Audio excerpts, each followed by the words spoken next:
22 minutes to 2 o'clock. You're watching the Midday View on eNCA DSTV channel 403. Now, the former Prasa Chief Executive Lucky Montana back in the hot seat at the State Capture Commission. Montana headed the rail agency between 2010 and 2015. He's continuing his testimony from last week. Earlier, he defended the work he did at Prasa. eNCA's Khayelihle Khumalo following the proceedings there today, joining us now this hour on the Midday View. Good afternoon, Kaya. So, Mr. Montana has defended the work that he did at Prasa when he was in charge and is insisting that he was no Gupta stooge. Well, that's right, Bradan. In fact, he went as far as saying that he was staying few meters away from Duduzane Zuma and the Guptas, but he never went to their residence. But also insisting that while he was still at Prasa, he took a lot of decisions, really, that were aimed at making sure that the entity is able to rise above and be able to be a very important entity. And also talking about 2010, a very critical year in South Africa in terms of the infrastructure rollout, but also going as far as defending the very training that was supposed to benefit about 300 workers at Prasa, but now that number ballooned to up to 3,000 workers. And of course, Prasa had to pay about 72 million rand. So he has been getting a lot of questions around that particular issue. So once again, Bradan, let's take a listen to Mr. Montana. For me, that's what was that's what made me wake up and look forward to going to work at Prasa, because I knew that my employees, I mean, when I came here, Chair, on Friday, the messages they sent to me, some of them were saying, whatever they say.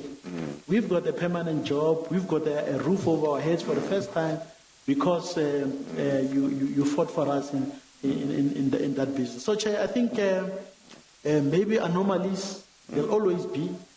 Contradictions are a source of development. We shouldn't be afraid of that.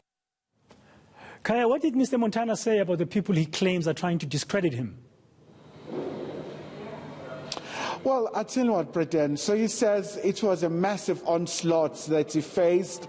He said it was a major offensive. He was attacked left, right, and center.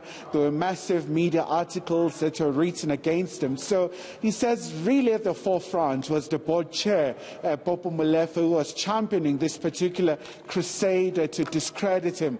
But also he mentioned a lot of instances, for example, where some former executives at Prasa labeled him as a dictator, once again rejecting and refuting such claims, saying they have no substance, and really defending what he was trying to achieve in such a very critical entity, but also calling about the issue around the fallout he had with Mr. Molefe. And he said once there was a fallout, some senior executive at Prasa, they had this alignment where they were trying to really project him in bad light, and this is what he had to say. Here at the Commission, I prove each of these to be false, unfounded, Chair. I've got my own weaknesses as a human being. But the ones that I'm accused of in this page, Chair, are totally false, Chair. All of us are human beings. We've got our own faults. I've got mine.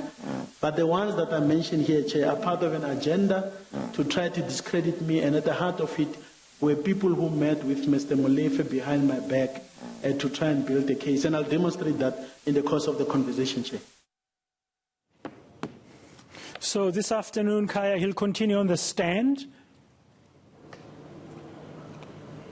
Well, that's right, Bradan. So he's going to continue on the stand, and there's quite a lot of details really to be looked into in as far as Prasa is concerned, the issues around the contracts, but also in the main some of the decisions that he took.